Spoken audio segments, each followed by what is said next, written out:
Om Namo Bhagavate Vasudevaya.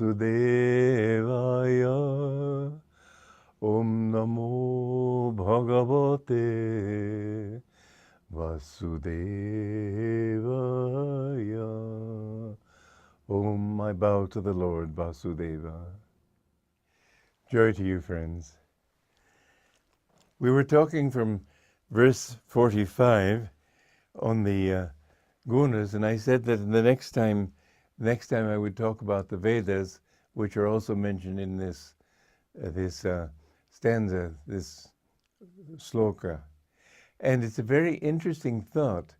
Why would the Vedas, which are a very high scripture, why would they give people techniques for finding a wife, a husband, having children, becoming wealthy, beating one's enemy, etc.?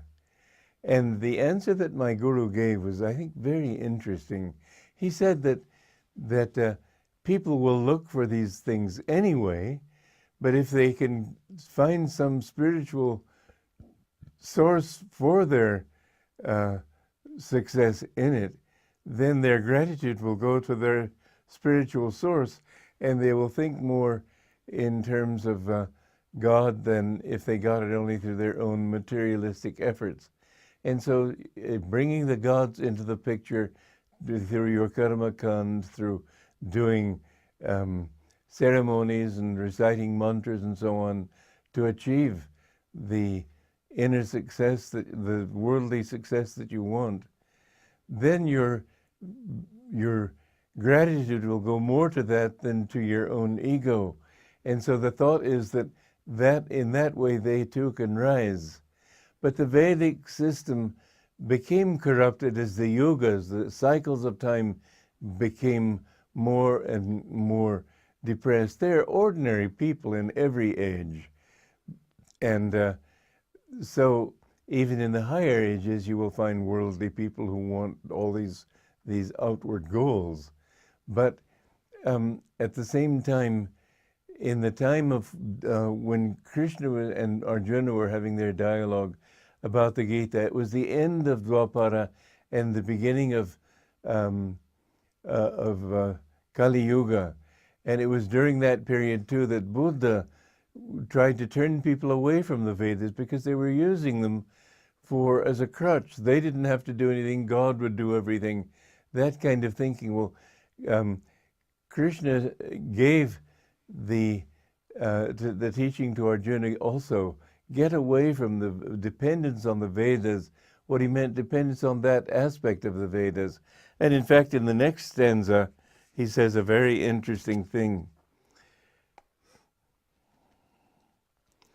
To the knower of Brahman, the Supreme Spirit, the Vedas are of no more use than a well when the land all around is in flood. That's stanza 46. It's a very beautiful sloka, because when you have God, my guru used to say that get to know the owner of the castle first. He can take you around and show you everything there is to know about the garden.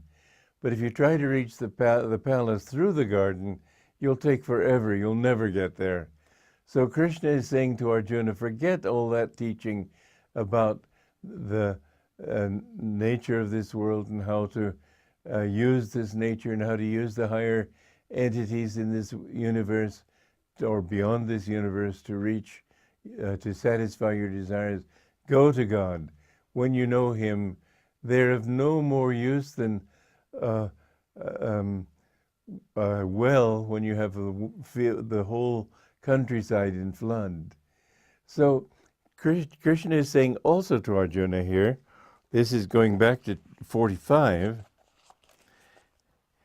he's saying the way to this achievement is to remain ever calm in the self, free from any thought of either acceptance or possession. The teaching of Patanjali is non-acceptance as one of the control, non-violence, non-acceptance, non-avarice, etc. Non-acceptance, many people have taken to mean that you shouldn't accept gifts. This is a very superficial interpretation of it.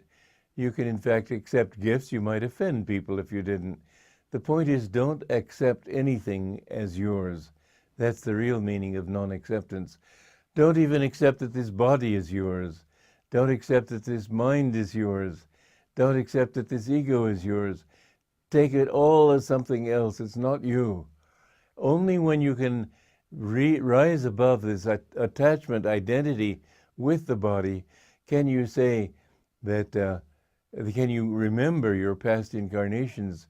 Can you remember who you were and what you did?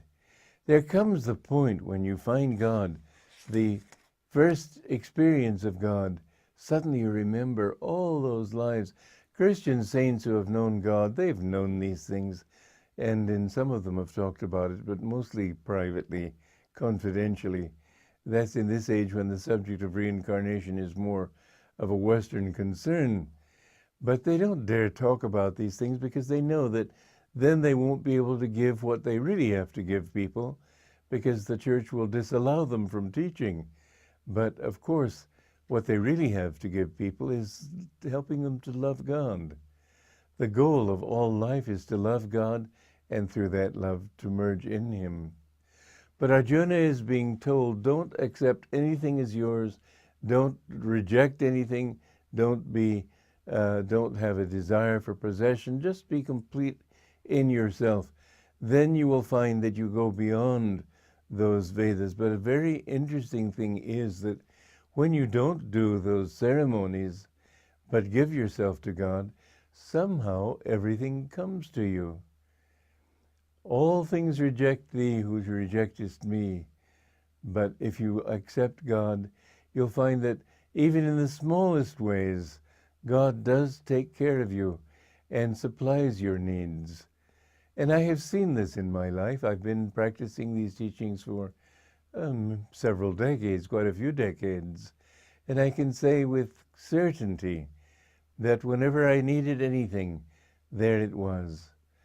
You will find that God takes care of your least little desires. One time, my parents were living in France, and although they were stationed in Bordeaux, France is close to Switzerland, and I kept thinking it would be nice if I could, because I went to school in Switzerland as a child for a while, and I loved Swiss chocolate, so I was thinking it would be so nice for them to send me some Swiss chocolate, but the desire was so superficial that it just didn't ever occur to me to even remember it when I wrote to them, and which I have to admit was not as often as it should have been. Anyway, a week before my birthday, I suddenly thought, oh, it's a pity I didn't ask for chocolate.